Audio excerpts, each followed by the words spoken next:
स्वागत है आप सभी का आपके अपने चैनल जुनून पढ़ाई का में। तो चलिए हम देखते हैं जो हमने लूसेंट सीरीज़ स्टार्ट की है। आज उसमें ये 9th वीडियो है और आज के वीडियो में हम मेडिवल हिस्ट्री का लास्ट टॉपिक पढ़ने वाले हैं, जिसमें हम जहांगीर, शाहजहां और औरंगज़ेब को पढ़ेंगे। साथ में जो मराठों का उत्कर्ष है उसको भी देखेंगे। तो चलिए स्टार्ट करते हैं। स्टार्ट करने से पहले यदि आप पहली बार चैनल पे विज़िट किए हैं तो चैनल को सब्सक्राइब कर लें, वीडियो को लाइक करें और अपने फ्रेंड्स के साथ इसे साझा भी करें। आज मेडिवल हिस्ट्री हो जाने के बाद कल हम मॉडर्न हिस्ट्री स्टार्ट करेंगे, फिर जल्दी से जल्दी मॉडर्न हिस्ट्री ख़त्म करके हम लोग पॉलिटी पे आ जाएंगे। तो अगर कोई आपका ऐसा दोस्त है जो केवल और केवल मॉडर्न हिस्ट्री पढ़ना चाहता है तो उसे बताएं कि वो लोग इस वीडियो के साथ जुड़ें। तो चलिए देखते हैं जहांगीर के बारे में। इनका जो समय काल है वो 1605 से 1627 है। हम देखते हैं कि अकबर के जो उत्तराधिकारी थे उनका नाम सलीम था। यही सलीम ही आगे चल के जहांगीर के नाम से प्रसिद्ध होते हैं।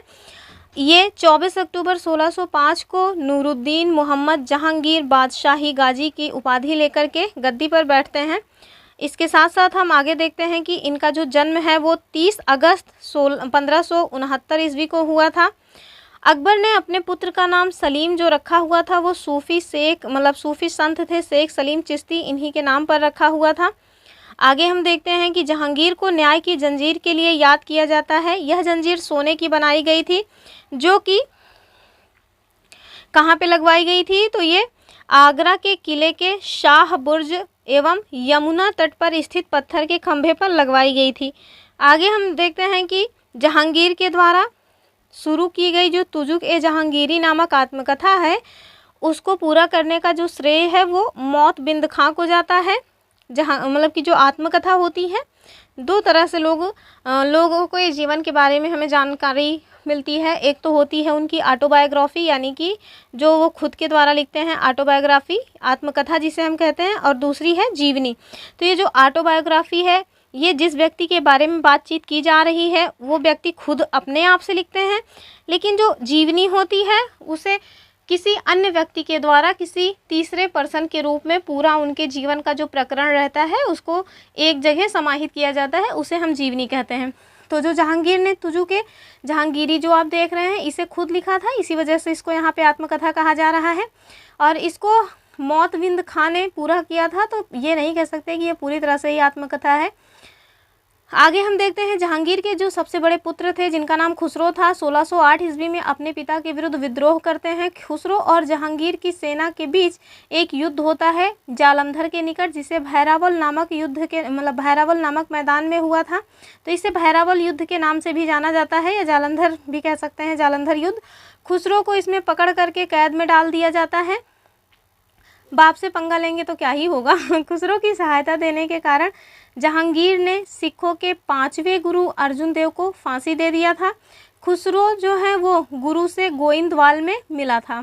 फिर हम देखते हैं अहमदनगर के वजीर जिनका नाम था मलिक अंबर, इनके विरुद्ध सफलता से खुश होकर जहांगीर ने जो खुर्रम है, जो भी इनके बेटे ही थे, उनको शाहजहां की उपाधि प्रदान की। आगे हम देखते हैं 1622 में कंधार मुगलों के हाथ से निकल गया। शाह अब्बास ने इस पर अधिकार कर लिया। फिर नूरजहां की कहानी आपने सुनी होगी। नूरजहां के बारे में यहाँ बताया जा रहा है। नूरजहां जो है वो ईरान निवासी मिर्जा गयास बेग की पुत्री थी और इनका वास्तविक नाम जो था वो था मेहरुनिशा। 1594 ईस्वी में नूरजहां का विवाह अली कुली बेग के साथ हुआ रहता है। जहांगीर ने एक शेर मारने के कारण जो अली कुली बेग थे इनको शेर अफगान की उपाधि प्रदान की थी। 1607 में शेर अफगान की मृत्यु के बाद मेहरुनिशा जो है वो अकबर की विधवा सलीमा बेगम की सेवा में आ जाती हैं। सर्वप्रथम जहांगीर ने मेहरुनिशा को नवरोज़ त्यौहार के अवसर पर देखा हुआ था। उसके सौंदर्य पर मुग्ध होकर जहांगीर ने मई 1611 में उससे विवाह कर लिया। आगे हम देखते हैं कि विवाह के पश्चात जहांगीर ने उसे नूर महल या नूरजहां की उपाधि प्रदान की। नूरजहां के सम्मान में जहांगीर ने चांदी के सिक्के भी जारी करवाए थे। आगे हम देखते हैं कि जहांगीर ने गियास बेग को शाही दीवान बनाया एवं एतमादुद्दौला की उपाधि भी दी। लाडली बेगम ये शेर अफगान एवं मेहरुनिशा की पुत्री थी, जिनकी शादी जहांगीर के पुत्र शहरयार के साथ हो जाती है। यानी कि माँ की हद हो गई एकदम से। अब जब मेहरुनिशा की शादी हो गई जहांगीर से और उन्हीं की बेटी, उनकी शादी हो रही है जहांगीर के बेटे से। थोड़ा अजीब नहीं है एकदम? क्या मतलब किस टाइप से इन लोगों के यहाँ ये रिलेशंस हो रहे थे, राम ही जाने। चलिए हम देखते हैं नूरजहाँ की माँ, जिनका नाम था अशमत बेगम, इन्होंने गुलाब से इत्र निकालने की विधि खोजी थी। महावत खां ने झेलम नदी के तट पर 1626 ईस्वी में जहांगीर, नूरजहाँ और उनके भाई आसफ खां को बंदी बना लिया। आगे हम देखते हैं जहांगीर के पुत्र थे जो है वो पांच पुत्रों के नाम है खुसरो, परवेज, खुर्रम, शहरयार और जहानदार। और हम आगे देखते हैं 28 अक्टूबर 1627 को भीमवार नामक स्थान पर जो जहांगीर है इनकी मृत्यु हो जाती है। उन्हें शाहदरा जो कि लाहौर में है वहाँ पे रावी नदी के किनारे दफनाया जाता है। फिर हमसे कह रहे हैं कि मुग़ल चित्रकला जो है वो अपने चरमोत्कर्ष पर जहांगीर के शासनकाल में पहुंची थी। जहांगीर के दरबार में जो प्रमुख चित्रकार थे वो थे आगा रजा, अबुल हसन, मोहम्मद नासिर, मोहम्मद मुराद, उस्ताद मंसूर, बिशनदास, मनोहर एवं गोवर्धन, फारूक, वेग और दौलत। और ये चीज़ें पूछी जाती हैं कि किसके जो है टाइम पीरियड में कौन चित्रकार थे, तो आप इसको याद रखिएगा। आगे हम देखते हैं जहांगीर ने आगा रजा के नेतृत्व में आगरा में एक चित्रणशाला की स्थापना करवाई थी। और जो उस्ताद मंसूर और अबुल हसन हैं इनको जो है जहांगीर ने क्रमशः नादिर अल उस एवं नादिर उज्जमा की उपाधि भी प्रदान की थी। यानी कि जो उस्ताद मंसूर हैं इनकी उपाधि थी नादिर अल उस और जो अबुल हसन हैं इनकी उपाधि थी नादिर उज्जमा। फिर देखते हैं कि जहांगीर ने अपनी आत्मकथा में लिखा है कि कोई भी चित्र चाहे वह किसी मृतक व्यक्ति या जीवित व्यक्ति के द्वारा बनाया गया हो, मैं उसे देखते ही तुरंत बता सकता हूँ कि यह किस चित्रकार की कृति है। यदि किसी चेहरे पर आँख किसी एक चित्रकार ने, भौं किसी और ने बनाई हो, तो भी मैं यह जान लेता हूँ कि आँख किसने और भौं किसने बनाई है। तो ये थोड़ा स्टेटमेंट अतिशयोक्तिपूर्ण लग सकता है आपको, पर अब उन्होंने लिखा है तो मानना ही पड़ेगा। आगे कह रहे हैं कि जहांगीर के समय को चित्रकला का स्वर्णकाल कहा जाता था। फिर एतमादुद्दौला का जो मकबरा है वो 1626 ईस्वी में नूरजहाँ बेगम ने बनवाया था। अब मुगलकालीन वास्तुकला के अंतर्गत निर्मित यह ऐसी प्रथम इमारत है जो पूर्ण रूप से बेदाग सफ़ेद संगमरमर से निर्मित है। और ये क्वेश्चन पूछा जाता है और इसके साथ साथ ये भी पूछा जाता है कि सर्वप्रथम किस इमारत में पित्रादुरा जो है काम स्टार्ट हुआ था। तो ये इसके लिए भी आप जो गयास बेग का मकबरा है उसे टिक करिएगा। तो सर्वप्रथम इसी इमारत में पित्रादुरा नामक जड़ाऊ का काम किया गया था। पित्रादुरा में क्या होता था कि सोने चांदी के नग जो है जड़ा दिए जाते थे और कुछ खास चीज़ों के चित्र भी बना दिए जाते थे। तो वही थी इनकी पित्रादुरा शैली और ये मुग़लों के ही टाइम पीरियड में आई थी। हम देखते हैं अशोक के कौशाम्बी स्तंभ जो कि वर्तमान में प्रयागराज में है। इस पर समुद्रगुप्त की प्रयाग प्रशस्ति तथा जहांगीर के लेख उत्कीर्ण है। ये एक बार जो है ये क्वेश्चन SSC MTS में पूछा गया था, ये जहांगीर के लेख वाला। आगे हमसे बता रहे हैं कि जहांगीर के मकबरे का जो निर्माण है वो नूरजहाँ ने पूरा करवाया था। और आगे कह रहे हैं कि जहांगीर के शासनकाल में captain Hawkins, sir Thomas Roe, William Finch और एडवर्ड टेरी जैसे यूरोपीय यात्री भारत में आए थे। इसके बाद फिर इनके पुत्र आ जाते हैं शाहजहां। तो हम शाहजहां को देखते हैं। इनका टाइम पीरियड है 1627 से 1657। जहांगीर के बाद सिंहासन पर शाहजहां बैठते हैं। जोधपुर के शासक मोटा राजा उदय सिंह की पुत्री जगत गोसाई के गर्भ से 5 जनवरी 1592 में खुर्रम, जिनका नाम आगे चल के शाहजहां पड़ता है, इनका जन्म होता है कहाँ पे? लाहौर में।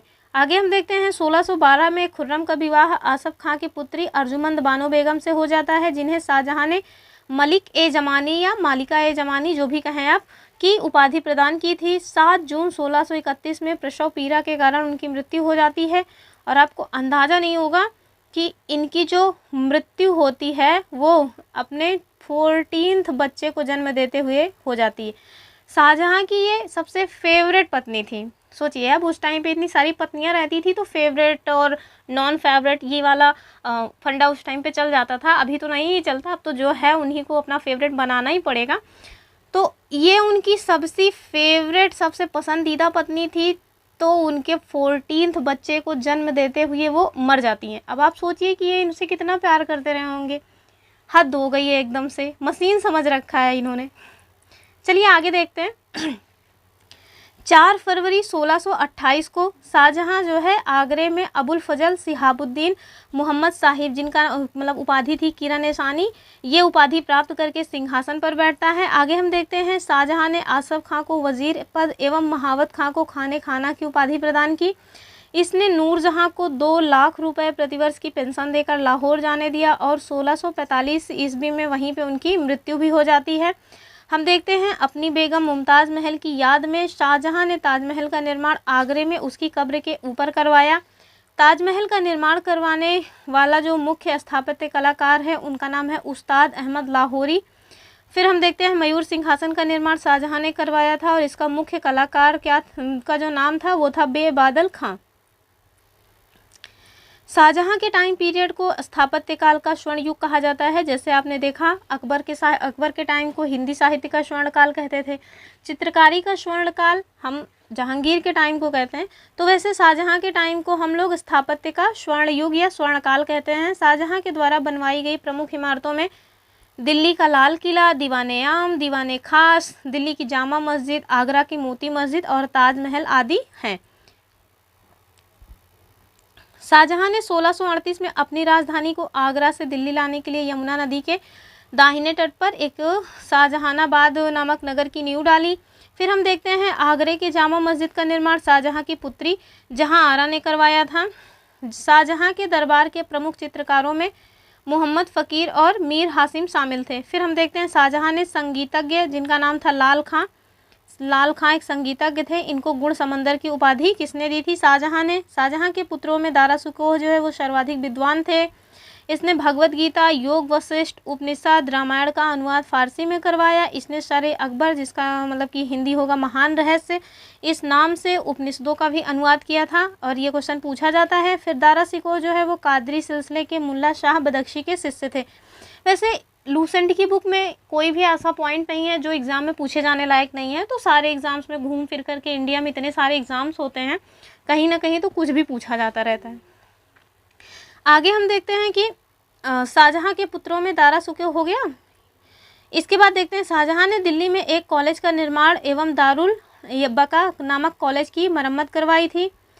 और उसके साथ साथ सितंबर 1657 में शाहजहां के गंभीर रूप से बीमार पड़ने पर और मृत्यु की अफवाह फैलने के कारण उनके पुत्रों के बीच उत्तराधिकार का युद्ध प्रारंभ हुआ। उस समय शुजा बंगाल, मुराद जो है वो गुजरात और औरंगजेब दक्कन में थे। और सोचिए मतलब कि जैसे ही खबर लगती है कि इनके पिता की मृत्यु हो गई है, ये तीनों लोग आ जाते हैं मार काट करने कि हाँ मुझे ही राजा बनना है। अंत में हालांकि औरंगजेब जीत जाते हैं।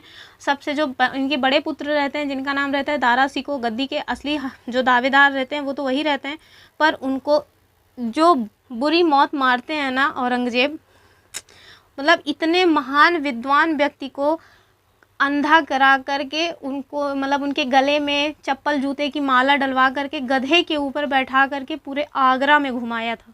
इतनी मतलब कि बेइज्जती किया था और सगा भाई था वो उसका।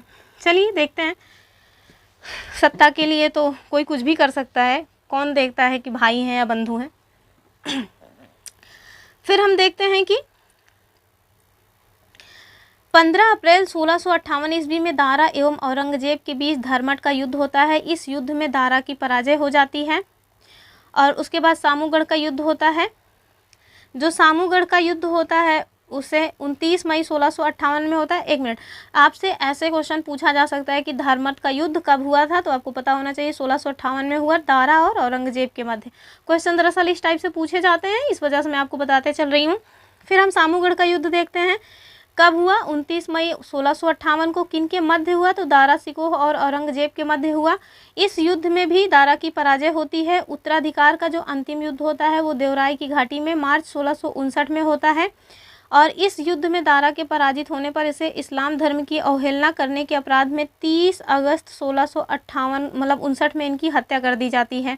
दरअसल ये उपनिषद और वेदों का मतलब ज्ञान रखते थे। देखिए अभी आपने देखा शेरे अकबर नाम से इन्होंने उपनिषदों का भी जो है अनुवाद किया था। इसी वजह से इन्हें इस्लाम धर्म का विरोधी माना जाने लगा था और उसी की वजह से औरंगजेब ने अफवाह फैला दी थी कि ये अफवाह फैलाने का मतलब है कि जनता के सामने ये बात रखी कि ये इस्लाम धर्म की अवहेलना कर रहा है, तो जनता भी एक तरह से इनके खिलाफ ही हो गई थी और औरंगजेब तो खुद जो है इनको जीत ही लिया था। तो फिर इन्हें 1659 में पहुंचा ही देता है भगवान जी के पास। फिर हम देखते हैं शाह बुलंद इकबाल, जिन्हें किंग ऑफ लॉफ्टी फॉर्च्यून के रूप में जाना जाता है। और ये किन्हें जाना जाता है, तो इन दारा सिकोह को जाना जाता है। किस नाम से? किंग ऑफ लॉफ्टी फॉर्च्यून या शाह बुलंद इकबाल। और ये जो शाह बुलंद इकबाल है, ये दरअसल एक उपाधि है जो इनके पिता शाहजहां ने इनको दी थी। फिर हम देखते हैं 8 जून 1658 को औरंगजेब ने शाहजहां को बंदी बना लिया। आगरे के किले में अपने कैदी जीवन के 8वें वर्ष अर्थात 22 जनवरी 1666 को 74 वर्ष की आयु में शाहजहां की मृत्यु हो जाती है। फिर औरंगजेब का समय शुरू होता है। इस कि चुनाव के बाद औरंगजेब बहुत चर्चा में रहे थे। किसी ने मोदी जी को शायद बोल दिया था कि ये औरंगजेब की तरह हो गए हैं। तो और गुजरात भी औरंगजेब कि गुजरात में ही औरंगजेब का भी जन्म हुआ था और गुजरात के ही मोदी जी भी हैं। तो बहुत ज़्यादा ये कंट्रोवर्सी हो रही थी उस टाइम पे। तो चलिए देखते हैं इनका जो है टाइम पीरियड कब का है और इनके क्या कारनामे रहे हैं जिसकी वजह से आज भी इनको याद किया जा रहा है। और सबसे बड़ी बात तो इनके टाइम के बाद से ही मुग़ल का जो एकदम गर्द वाला टाइम होता है ना, वो शुरू हो जाता है औरंगजेब के बाद से ही। तो इस वजह से भी इनको जानना चाहिए कि इन्होंने ऐसा क्या क्या कांड किया है जिसकी वजह से जो इतना बड़ा साम्राज्य था वो धराशायी होने की कगार पे आ जाता है।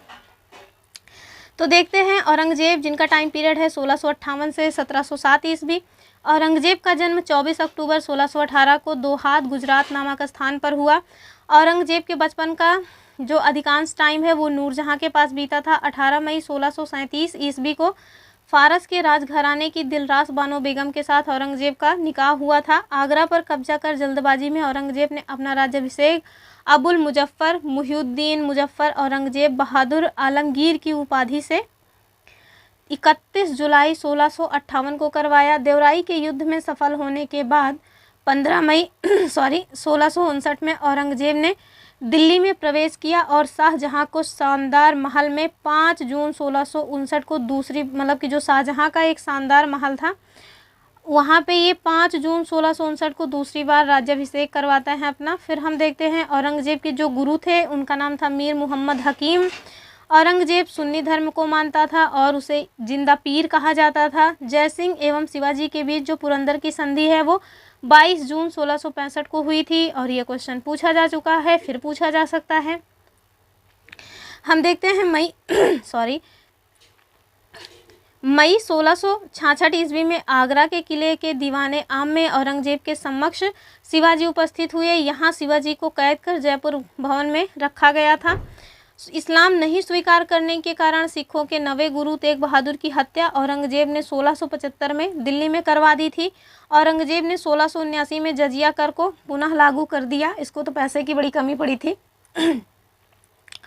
औरंगजेब ने बीबी का मकबरा जिसका निर्माण 1679 में हुआ था, इसको कहाँ जिसने निर्मित करवाया है, तो औरंगाबाद महाराष्ट्र में।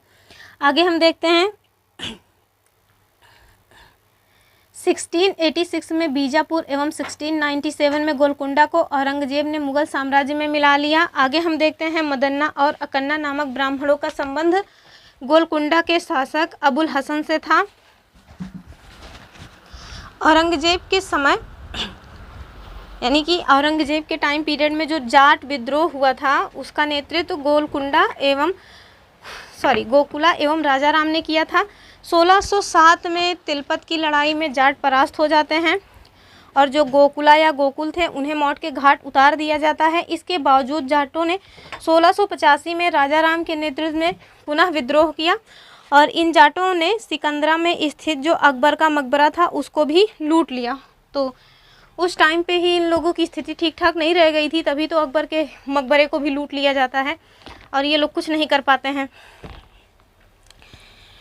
हम देखते हैं भरतपुर राजवंश की नींव औरंगजेब के टाइम पीरियड में जाट नेता एवं राजाराम के भतीजे जो थे चूरामन जाट, इन्होंने डाली। फिर औरंगजेब के समय में हिंदू मनसबदारों की संख्या लगभग 337 थी, जो अन्य मुगल सम्राट की तुलना में कहीं अधिक थी।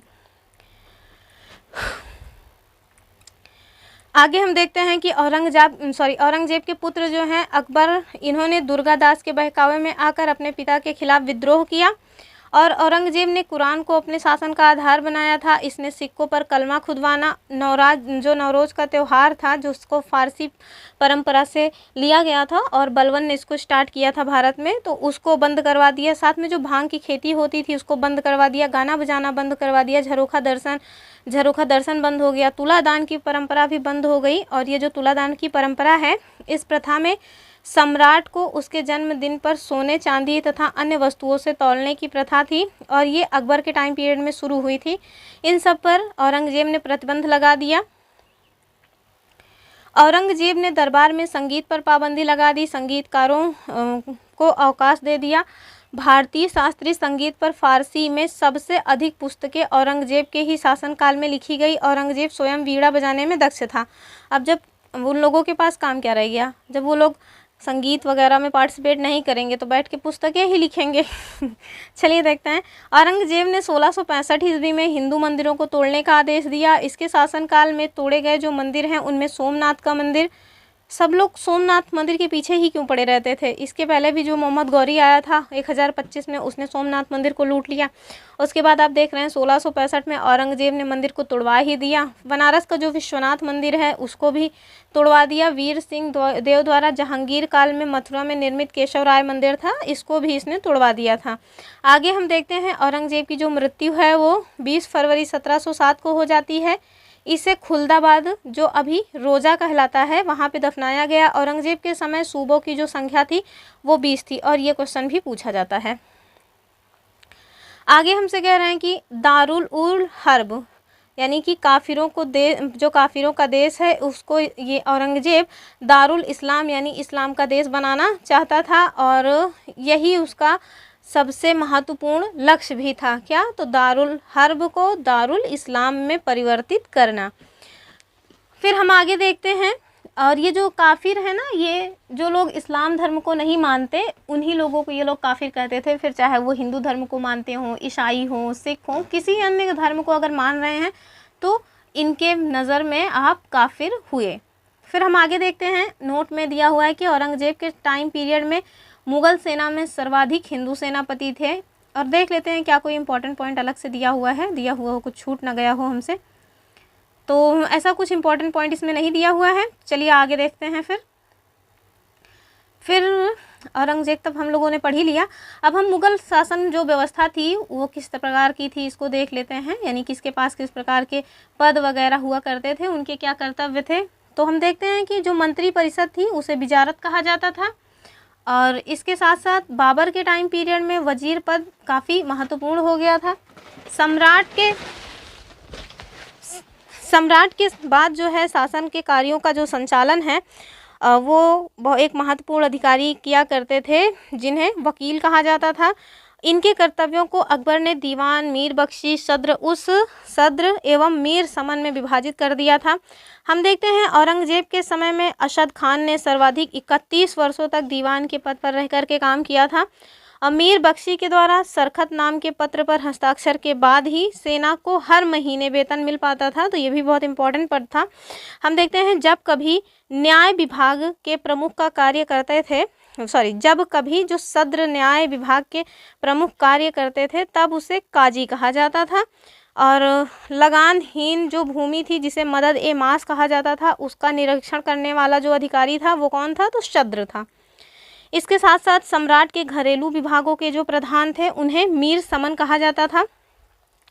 कुछ इंपॉर्टेंट पॉइंट दिए हुए हैं मुगल काल के प्रमुख अधिकारी और उनके कार्यों को लेकर, तो देख लेते हैं। जो सूबेदार हैं इनका काम क्या था? तो प्रांतों में शांति स्थापित करना, प्रांत की कार्यकारिणी का प्रधान।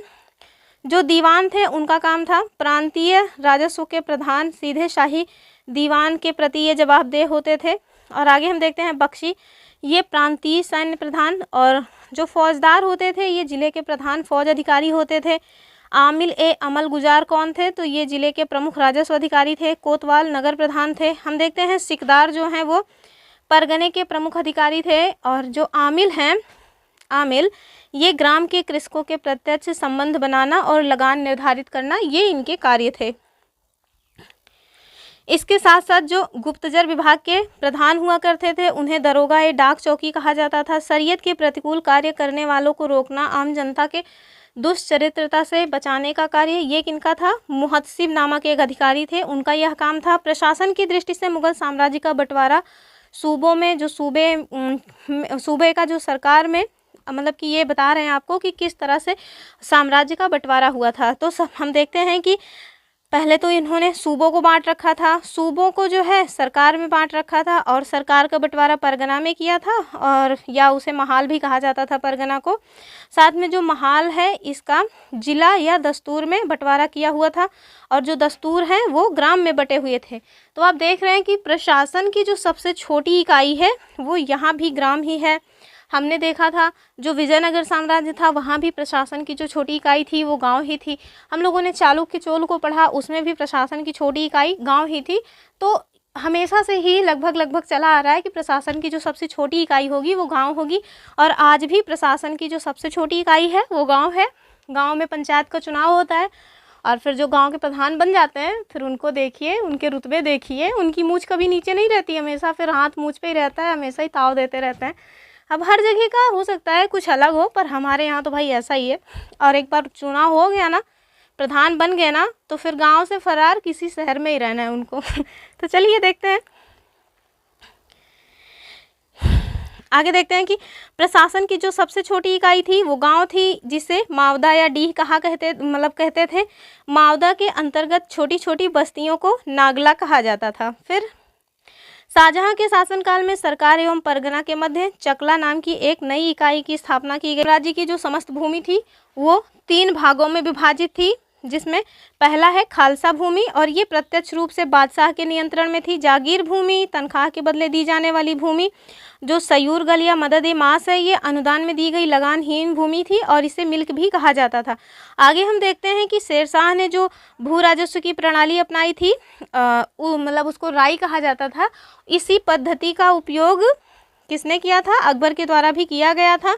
और ये क्वेश्चन इस तरह से बन जाता है कि शेरशाह के द्वारा अपनाई गई भू राजस्व पद्धति को अकबर ने यूज़ किया था या नहीं, स्टेटमेंट में ये क्वेश्चन बनता है अक्सर। फिर हम देखते हैं कि अकबर के द्वारा करोड़ी नामक जो अधिकारी हैं इनकी नियुक्ति 1573 ईस्वी में की गई थी। इसे अपने क्षेत्र से 1 करोड़ दाम वसूल करना होता था।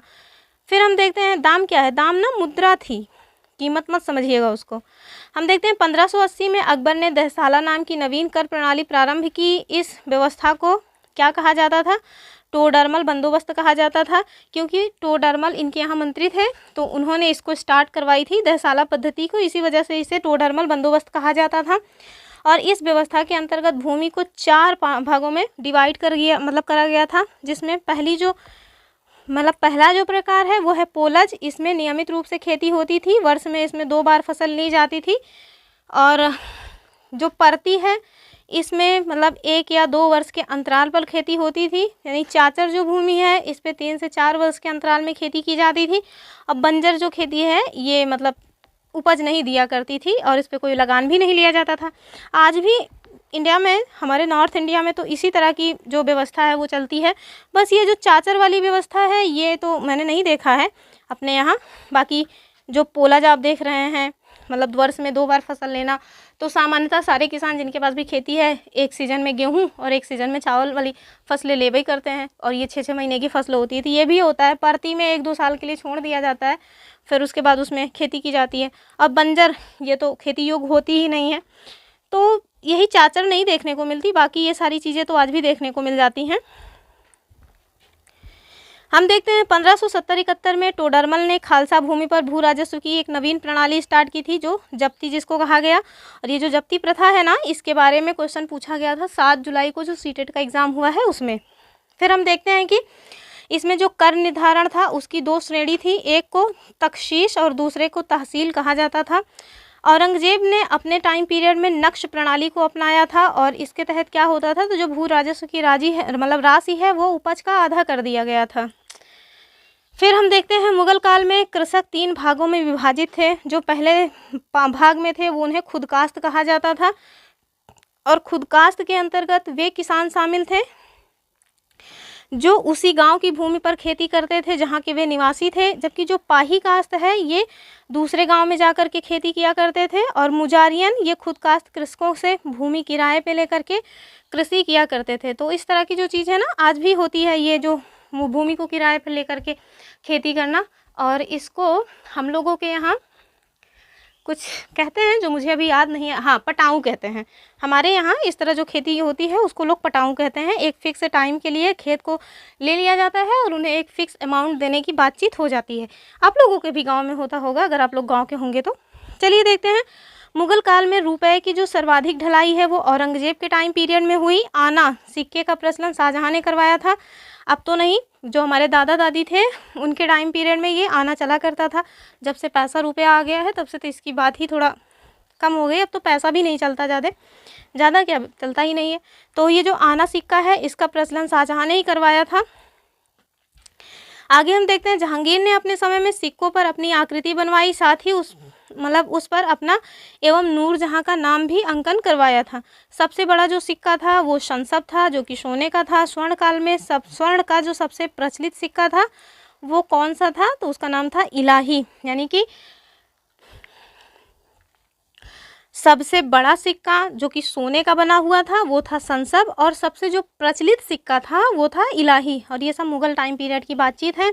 आगे हम देखते हैं कि मुग़लकालीन अर्थव्यवस्था का जो आधार था वो चांदी का रुपया था, और ये चांदी का रुपया इन्होंने नहीं स्टार्ट करवाया था, ये शेरशाह के टाइम पीरियड से ही आ रहा था। हम देखते हैं, दैनिक लेन देन के लिए तांबे के दाम का प्रयोग होता था। 1 रुपये में 40 दाम होते थे। मुग़ल सेना 4 भागों में विभाजित की गई थी, पैदल सेना, घुड़सवार सेना, तोपखाना और हाथी सेना। आगे फिर जो मुग़लकालीन सैन्य व्यवस्था है पूर्णतः मनसबदारी प्रथा पर आधारित थी, और ये जो मनसबदारी प्रथा है इसको अकबर ने प्रारंभ किया था। आगे हम देखते हैं, 10 से 500 तक मनसब प्राप्त करने वाले जो मनसबदार थे, और जो 500 से 2500 तक जो मनसब प्राप्त किए हुए थे उन्हें उमरा कहा जाता था, और 2500 से ऊपर अगर किसी को मनसब प्राप्त है तो वो अमीर ए आजम कहलाता था। यानी कि 10 से 500 के बीच मनसबदार, 500 से 2000 या 2500 तक उमरा, और 2500 के ऊपर अगर आपके पास मनसब है तो आप अमीर ए आजम कहलाएंगे। फिर हम देखते हैं, जात से व्यक्ति के वेतन एवं प्रतिष्ठा का ज्ञान होता था। सवार पद से घुड़सवार दस्तों की संख्या का भी ज्ञान होता था। आगे करें, जहांगीर ने सवार पद में 2 अस्पा एवं सिंह अस्पा की व्यवस्था स्टार्ट की थी। सर्वप्रथम ये पद महाबत खां को दिया गया था, और ये मोस्ट इम्पॉर्टेंट क्वेश्चन है। तो कुछ इंपॉर्टेंट पॉइंट यहाँ पे दिए हुए हैं, उन्हें देखते हैं। मुग़लकालीन लगान वसूल करने की जो व्यवस्था थी उसको बताया गया है यहाँ। तो जो गल्ला बख्शी व्यवस्था थी इसमें क्या होता था, इसमें फसल का कुछ भाग सरकार के द्वारा ले लिया जाता था। नशक भी एक व्यवस्था थी, इसमें खड़ी फसल के आधार पर लगान का अनुमान लगाकर फसल काटने पर उसे लिया जाता था, और ये जो व्यवस्था थी वो बंगाल में प्रचलित थी। आगे हम देखते हैं, जो जब्ती व्यवस्था है जो अकबर के द्वारा स्टार्ट की गई थी, जिससे भी मैंने बताया कि सीटेट में पूछा गया था, इसमें क्या होता था, इसमें जो बोई गई फसल है उसके आधार पर लगान का निश्चय किया जाता था और इसे नगद लिया जाता था, और इसी तरह का एक स्टेटमेंट भी बना हुआ था सीटेट में। आगे हम मराठों के उत्कर्ष के बारे में देख लेते हैं। तो मराठा साम्राज्य के संस्थापक शिवाजी थे। शिवाजी का जन्म 6 अप्रैल 1627 को शिवनेर दुर्ग, जो कि जुन्नार के समीप है, यहाँ पे हुआ था। शिवाजी के पिता का नाम साजी भोसले और माता का नाम जीजाबाई था। शाहजी भोसले की दूसरी पत्नी का नाम तुकाबाई मोहिते था। शिवाजी के गुरु जो थे उनका नाम था कोंडदेव। आध्यात्मिक क्षेत्र में शिवाजी के आचरण पर गुरु रामदास का काफ़ी प्रभाव था। हम देखते हैं, शिवाजी का जो विवाह है वो साईबाई निमदालकर से 1640 ईस्वी में हुआ था, और शाहजी ने शिवाजी को पूना की जागीर प्रदान की थी और स्वयं बीजापुर रियासत में नौकरी कर ली थी। हम देखते हैं, अपने सैन्य अभियान के अंतर्गत 1644 में शिवाजी ने सर्वप्रथम बीजापुर के तोरण नामक पहाड़ी किले पर अधिकार किया था, और 1656 में शिवाजी ने रायगढ़ को अपनी राजधानी बनाया था। फिर बीजापुर के सुल्तान ने अपने योग्य सेनापति अफजल खां को सितंबर 1665 में शिवाजी को पराजित करने के लिए भेजा था। शिवाजी ने सूरत को 1664 एवं 1679 में लूट लिया, और हाँ, शिवाजी ने अफजल खां की उसी के बाद हत्या भी कर दी थी, तो ये भी याद रखिएगा। आगे हम देखते हैं पुरंदर की संधि 1665 में महाराजा जयसिंह और शिवाजी के मध्य संपन्न हुई थी। और पुरंदर की संधि, ये क्वेश्चन कहीं तो पूछा गया है, मुझे याद नहीं आ रहा है कहाँ पूछा गया है। फिर आगे कह रहे हैं 1672 में शिवाजी जो है उन्होंने पन्हाला दुर्ग को बीजापुर से छीन लिया। और 5 जून 1674 ईस्वी को शिवाजी ने रायगढ़ में, वाराणसी, काशी में प्रसिद्ध विद्वान श्री गंगा भट्ट द्वारा अपना राज्याभिषेक करवाया। मूल रूप से गंगा भट्ट महाराष्ट्र के एक सम्मानित ब्राह्मण थे जो लंबे समय से वाराणसी में रह रहे थे। शिवाजी को औरंगजेब ने मई 1666 ईस्वी में जयपुर भवन में कैद कर लिया, जहां से 16 अगस्त 1666 को शिवाजी भाग जाते हैं। मात्र 53 वर्ष की आयु में 3 अप्रैल 1680 को आपकी मृत्यु हो जाती है। फिर हम देखते हैं उस टाइम पे क्या इंपॉर्टेंट पॉइंट बनते हैं। तो महाराष्ट्र के प्रमुख संतों के बारे में बताया गया है, जैसे पहले बता रहे हैं ज्ञानदेव और ज्ञानेश्वर, यानी कि ज्ञानदेव या इन्हीं का नाम था ज्ञानेश्वर, इनके बारे में। और इनका टाइम है 1271 से 1296। महाराष्ट्र में भक्ति आंदोलन के जनक माने जाते हैं। मराठी भाषा और साहित्य के संस्थापक, यानी मराठी भाषा के संस्थापक या मराठी भाषा में जो साहित्य लिखे गए उसको स्टार्ट कराने में इनका योगदान रहा है। भगवत गीता पर भावार्थ दीपिका नामक बृहद टीका लिखी है, जिसे सामान्य रूप से ज्ञानेश्वरी के नाम से भी जाना जाता है।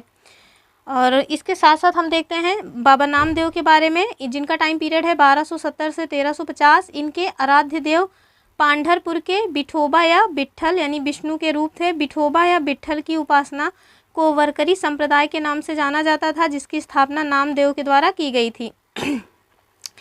कुछ टीचर्स हैं जो अपना पेड ग्रुप चलाते हैं स्पेशली पीसीएस वगैरह के लिए, तो वो लोग जो पीडीएफ वगैरह देखते हैं स्पेशली केवल पीडीएफ के लिए ही, मतलब कुछ ग्रुप्स बहुत ज़्यादा फेमस हैं, तो उसमें आप अगर देखेंगे तो जो ये लूसेंट की बुक है, बहुत सारे पॉइंट्स लूसेंट से एग्जैक्ट उठा करके उनकी पीडीएफ में आपको मिल जाएंगे।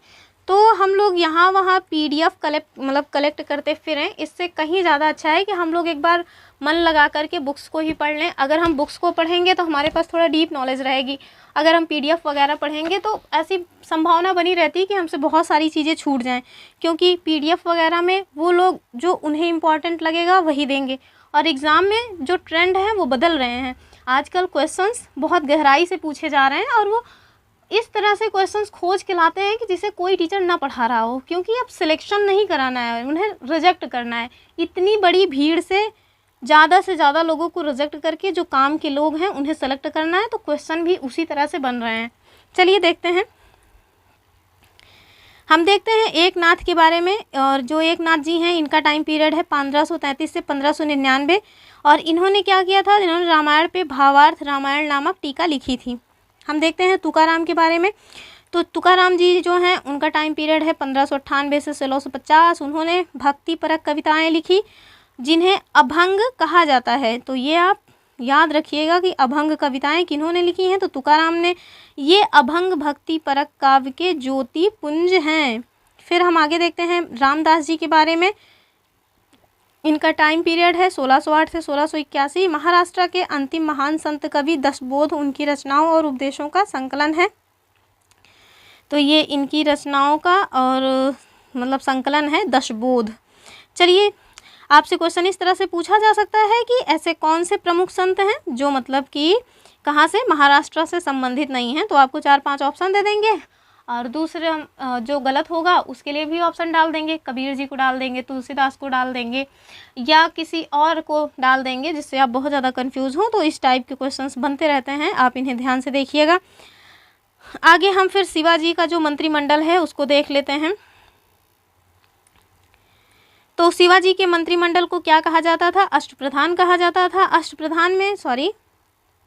अष्टप्रधान में सबसे जो महत्वपूर्ण पद था वो कौन सा था, तो पेशवा का जो सबसे महत्वपूर्ण पद पेशवा का था। आगे हम देखते हैं कि अष्टप्रधान में कौन कौन से पद थे, ताकि आपको सारे पदों के बारे में जानकारी हो। तो अष्टप्रधान में निम्नलिखित पद थे, जिसमें पहले आते हैं पेशवा, जो कि प्रधानमंत्री हुआ करते थे। ये राज्य का प्रशासन और अर्थव्यवस्था की देखरेख करते थे। सर ए नौबत, ये सरी नहीं होना चाहिए था, यहाँ सर होना चाहिए था। ये सेनापति थे, इन्हें सैन्य प्रधान हुआ करते थे। और ये जो अमात्य है, इसे कहीं कहीं आप अमात्य भी लिखा देखेंगे, ये राजस्व मंत्री थे, आय और व्यय का लेखा जोखा करते थे। जो वाकिया नवीस हैं, सूचना, गुप्तचर और संधि विग्रह के विभागों के अध्यक्ष थे। जो चिटनिस ये राजकीय पत्रों को पढ़कर उनकी भाषा शैली को देखते थे। सुमंत विदेश मंत्री थे। पंडित राव धार्मिक कार्यों का काम देखते थे और न्यायाधीश जो हैं वो न्याय विभाग के प्रधान थे। हम देखते हैं शिवाजी के दरबार में मराठी भाषा, मतलब कि ये दरबारी भाषा उनकी मराठी थी। शिवाजी की 3 जो महत्वपूर्ण सेना थी उसको इन्होंने 3 महत्वपूर्ण भागों में विभक्त कर रखा था। जैसे अभी हमने अब देखा ना, उन्होंने 4 भागों में विभक्त कर रखा था मुगलों ने, वैसे ही शिवाजी ने अपनी सेना को 3 भागों में विभक्त किया था, जिसमें पहली आती है पागा सेना। ये नियमित घुड़सवार सैनिक थे। और ये जो सिलहदार हैं ये अस्थायी घुड़सवार सैनिक थे, जबकि जो पैदल सेना है तो वो तो पैदल चला ही करती थी। पीछे पीछे आपने मूवीज़ वगैरह में देखा होगा, तलवार मतलब कि ढाल वगैरह लेकर के फुदकते हुए चलते रहते हैं।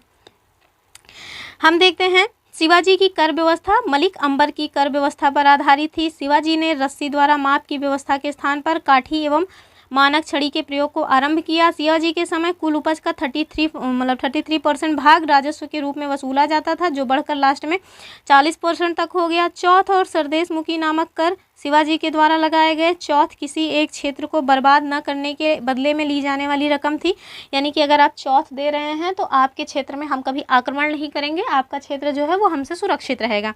और ये जो सरदेशमुखी है इसके हक का दावा करके शिवाजी स्वयं को सर्वश्रेष्ठ देशमुख प्रस्तुत करना चाहते थे। कुछ इंपॉर्टेंट पॉइंट दिए हैं, चलिए देख लेते हैं। जैसे शिवाजी के किले की सुरक्षा के लिए नियुक्त जो अधिकारी थे हवलदार, इनका काम था किले की आंतरिक व्यवस्था की देखरेख करना। और जो सरे नौबत हैं ये किले की सेना के नेतृत्व किया करते थे। सबनिस किले की अर्थव्यवस्था, पत्र व्यवहार और भंडार की देखरेख करते थे। और आगे कह रहे हैं शिवाजी के जो उत्तराधिकारी हैं उनके बारे में।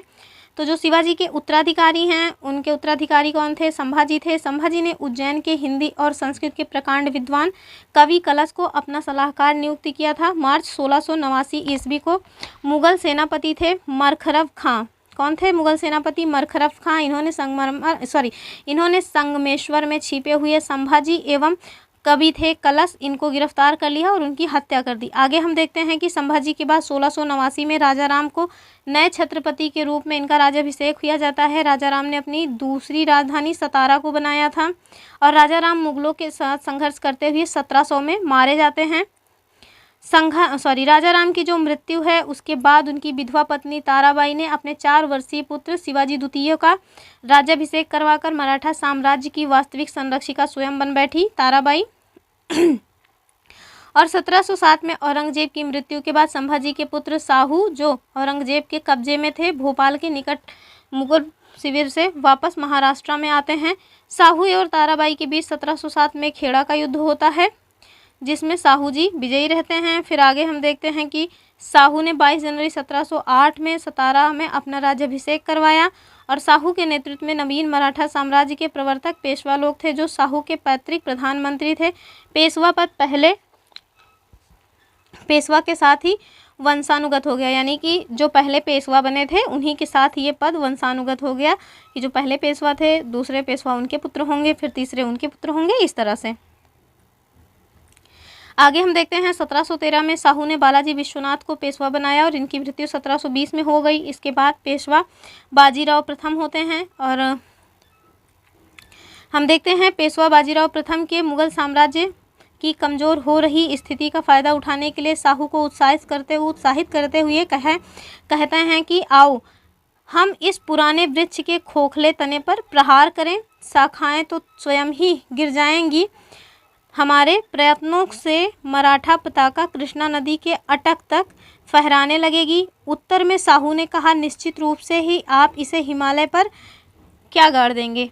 पताका गाड़ देंगे। निसंदेह आप योग्य पिता के योग्य पुत्र हैं। और आगे हम देखते हैं जो पालखेड़ा का युद्ध है, पालाखेड़ा या पालखेड़ा का युद्ध 7 मार्च 1728 को बाजीराव प्रथम और निजामुल मुल्क के मध्य हुआ, जिसमें निजाम की हार होती है और निजाम के साथ मुंशी शिवगांव की संधि होती है। कौन सी संधि होती है? मुंशी शिवगांव। आपसे पूछा जा सकता है मुंशी शिवगांव की संधि कब हुई थी, तो आपको पता होना चाहिए 1728 में बाजीराव प्रथम और निजामुल मुल्क के मध्य हुई थी। ये थोड़ा कम फेमस संधि है तो एग्ज़ाम में पूछे जाने लायक है। वैसे भी जो कम चीज़ें फेमस रहती हैं वही एग्ज़ाम में ज़्यादा पूछी जाती हैं। ताकि ज़्यादा से ज़्यादा लोग उसको ना कर पाएँ। हम देखते हैं दिल्ली पर आक्रमण करने वाले प्रथम पेशवा बाजीराव प्रथम थे, जिन्होंने 29 मार्च 1737 को दिल्ली पर धावा बोल दिया। उस समय मुगल बादशाह मोहम्मद शाह दिल्ली को छोड़ने के लिए तैयार हो गए। फिर हम देखते हैं बाजीराव प्रथम एक मस्तानी नामक महिला थी, उनके साथ संबंध होने के कारण काफ़ी चर्चा में रहे, एक मूवी भी बनी हुई है। फिर हम देखते हैं 1740 में बाजीराव प्रथम की मृत्यु हो गई। बाजीराव प्रथम की मृत्यु के बाद बालाजी बाजीराव 1740 में पेशवा बनते हैं और 1750 में संगोला की संधि के बाद पेशवा के हाथ से सारे अधिकार सुरक्षित हो गए। फिर हम देखते हैं बालाजी बाजीराव को नाना साहब के नाम से भी जाना जाता था और ये वही नाना साहब हैं जिन्होंने 1857 के विद्रोह में मतलब पार्टिसिपेट किया था, क्योंकि इनकी पेंशन रोक दी गई थी। हम देखते हैं झलकी की संधि हैदराबाद के निज़ाम और बालाजी बाजीराव के मध्य हुई थी और मराठा हो गई यहाँ पे। फिर बालाजी बाजीराव के समय में ही पानीपत का तीसरा युद्ध 14 जनवरी 1761 को हुआ था, जिसमें मराठों की मतलब पराजय हो जाती है और इसी पराजय को फिर बालाजी सह नहीं पाते हैं और इनकी मृत्यु 1761 में हो जाती है। माधवराव नारायण प्रथम 1761 में पेशवा बनते हैं। इसने मराठा की खोई हुई प्रतिष्ठा को पुनः प्राप्त करने का प्रयास किया। और आगे देखते हैं कि माधवराव ने ईस्ट इंडिया कंपनी की पेंशन पर रह रहे मुगल बादशाह शाह आलम द्वितीय को पुनः दिल्ली की गद्दी पर बैठाया। मुगल बादशाह मराठों के पेंशन भोगी बन करके रह गए। फिर आगे हम देखते हैं ये लोग पेंशन भोगी ही बन के रहेंगे, अभी इनके पेंशन भोगी हैं, फिर आगे चल के ये लोग अंग्रेजों के पेंशन भोगी रह जाएंगे।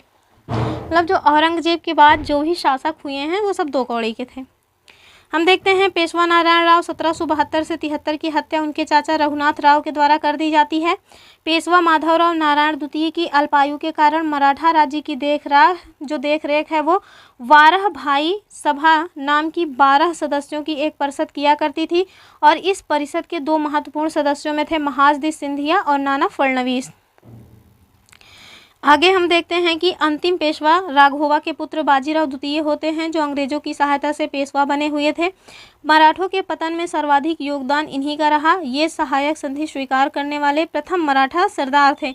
आगे देखते हैं प्रथम आंग्ल मराठा युद्ध 1775 से 1782 के मध्य होता है। इसके बाद 1776 में पुरंदर की संधि हुई, जिसके तहत कंपनी ने रघुनाथ राव के समर्थन को वापस ले लिया। आगे हम देते हैं जो सेकेंड आंग्ल मराठा युद्ध है 1803 से 5 के मध्य हुआ और इसमें भोसले नागपुर ने अंग्रेजों को चुनौती दी, जिसके फलस्वरूप 7 सितंबर 1803 को देवगांव की संधि पे साइन होता है। आगे देखते हैं जो तीसरा आंग्ल मराठा युद्ध है ये 1816 से 1818 के मध्य हुआ और इस युद्ध के बाद मराठा शक्ति और पेशवा के वंशानुगत पद को समाप्त कर दिया गया। फिर पेशवा बाजीराव द्वितीय ने कोरेगांव एवं अस्टी के युद्ध में हारने के बाद फरवरी 1818 में मेलकम के सम्मुख आत्मसमर्पण कर दिया। अंग्रेजों ने पेशवा के पद को फिर समाप्त ही कर दिया और बाजीराव द्वितीय को कानपुर के निकट बिठूर में पेंशन पर जीने के लिए भेज दिया, जहां 1853 ईस्वी में इनकी मृत्यु हो जाती है।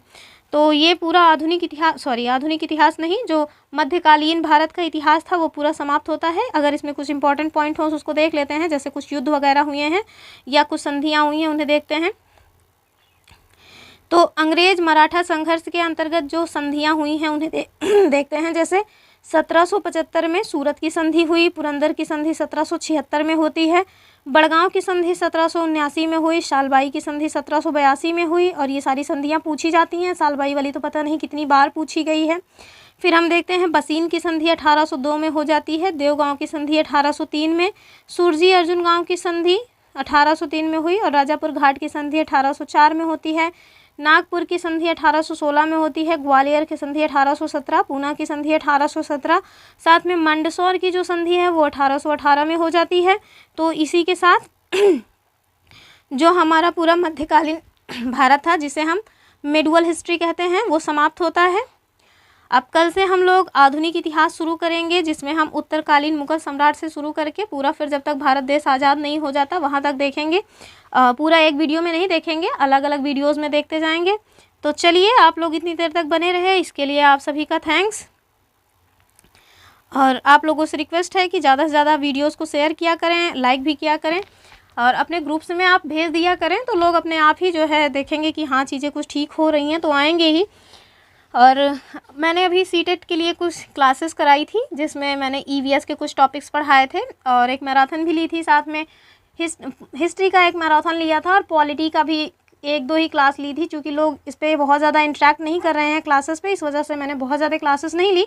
आप लोग जा करके चेक कर लीजिए कि एग्जैक्ट जो हमने क्लासेस ली हैं उससे exact same to same line by line questions फंसे हुए हैं एग्ज़ाम में। तो जो दिसंबर में एग्ज़ाम होना है सीटेट का, उसकी हम बहुत ही अच्छे से क्लासेस लेंगे एसएसटी और ईवीएस की। तो जो भी बच्चे दिसंबर में एग्ज़ाम देना चाहते हों वो इन क्लासेस के साथ जुड़ सकते हैं। आपको पूरा का पूरा कंटेंट फ्री में दिया जाएगा, पीडीएफ भी फ्री में मिल जाएंगी, मेरे खुद के हैंड रिटन नोट्स भी मिल जाएंगे, और साथ में क्लासेस में क्वेश्चन वगैरह की प्रैक्टिस तो कराई ही जाएगी।